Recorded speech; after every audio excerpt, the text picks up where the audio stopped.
as we've seen in the last 15, 16 months, rates have kind of followed the similar pattern, right? We saw a little bit of a spike leading up to the meeting, and now we've seen a pretty significant decrease, I would call it, even though the Fed did hike the rate 25 basis points. So what are you seeing in your world? So rates have come down. So as of Friday, I was quoting people at 5.75, no points, which is excellent. 5.75, and that's good credit though, right? Like 7.20 and above. Okay. That's my fault. Yeah, that's the good credit. FHA rates are probably in the mid to low fives now, so which is good. But like I said, when the Fed did increase the rate, like those rates are already baked in. Like they're already anticipating. So already in the next Fed meeting, they have an idea where the rates are going to go, what they're going to do, and so they're already putting them into the rate sheets as we speak.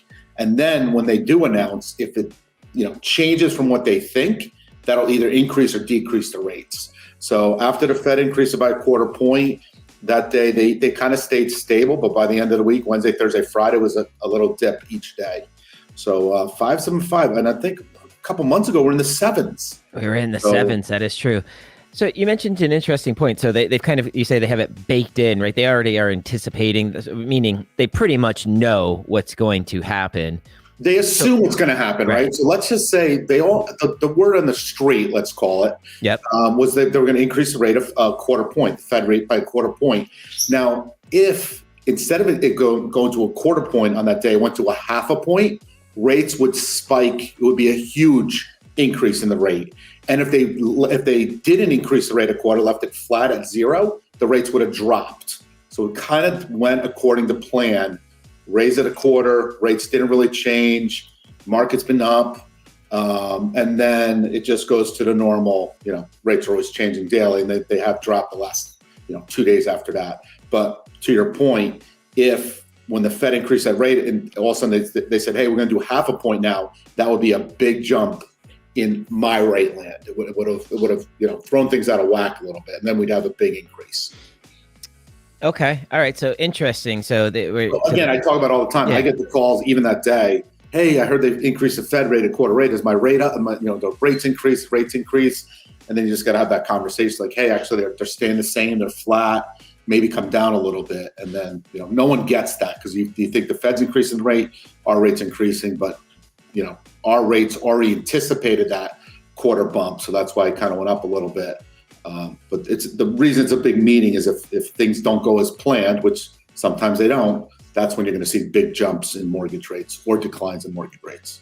I'm looking for a little education here because I didn't think that the inflation numbers were tracked really. I know they're looked at on a daily basis, but can inflation really spike, a 0.5% day to day? A bad example then. It's probably, but let's, certain times, certain things come up. I can't think of an example. Okay. That would cause a change. But no, you're right.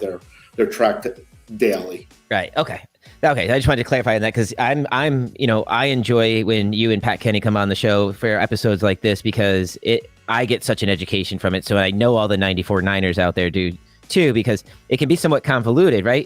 We know it's baked in. There's very few things that could skew it one way or the other, but yet they still have these big meetings and they make such a, to do over it. We know it's important. It's important what's said in the meeting. Right. So sometimes a word or two can really change the tone. So it is important. When you listen, you got to hear what exactly are they saying, not that just increasing the rate a quarter, 25 basis points. So it is, it does get a little interesting during this time. And we've been talking the last couple of weeks about how we're basically in the spring market. We have been since, the second week in January. Mortgage applications are up, right? We're seeing multiple offer situations. Well, now that the Fed had their meeting and the rates went down, did you see another uptick in rates, or has it kind of maintained in applications? In applications, correct? Yeah. No, it's been the same. But my problem I'm having, also other people are having, I'm getting a lot of pre-approvals out there, but no one's closing, no one's buying because the inventory is so low right now, and we're back to the multiple offers, highest and best. If you're putting down 5% and someone else is putting down 30%, you're not going to get it. Right. Back to those days. So I am sending out I spend a lot of time writing out pre-approval letters and then just waiting for the applications to come in. Waiting for it to come back.